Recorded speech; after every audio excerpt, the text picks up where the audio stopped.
కడప జిల్లా మైదుకూరు ఇందిరమ్మ కాలనీలో డీఎస్పీ రాజేంద్ర ప్రసాద్ నాకాబందీ నిర్వహించారు. డివిజన్ పరిధిలోని 6 మంది సీఐలు, 10 మంది ఎస్ఐలు, 100 మంది కానిస్టేబుల్ నాకాబందీలో పాల్గొన్నారు. ఇక నాకాబందీలో పోలీసులు సీజ్ చేసిన బైక్లు, ఆటోలకు సంబంధించిన పత్రాలను చూపించి తీసుకెళ్లాలని డీఎస్పీ రాజేంద్ర ప్రసాద్ సూచించారు.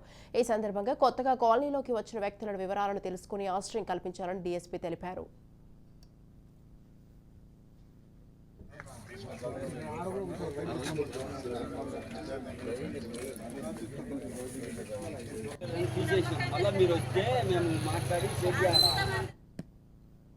వెహికల్స్ తీసుకొచ్చి ఇక్కడ పట్టడము అంటే మనకేమనిపిస్తుంది, ఏదో తక్కువకి వస్తుంది కదా, ఎవరో తీసుకొని వచ్చినాము తీసుకుందాంలే ఏం కాదులే అని చెప్పేసి ఇవాళ ఎక్కడో దొంగతనాలు తీసుకొని రావడము జరుగుతూ ఉంటుంది.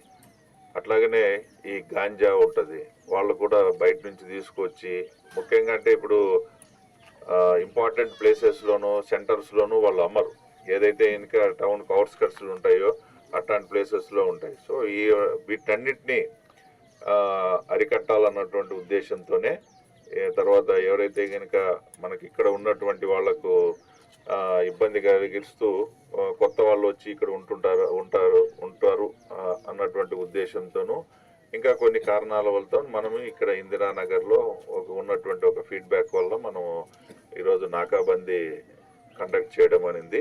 మొత్తం మన సబ్ డివిజన్ ఫోర్స్తో మొత్తం 6 మంది సిఐలు, 10 మంది ఎస్ఐలు, తర్వాత దాదాపు 100 మంది కానిస్టేబుల్స్తోనూ అందరితో కూడా చేయడం జరిగింది.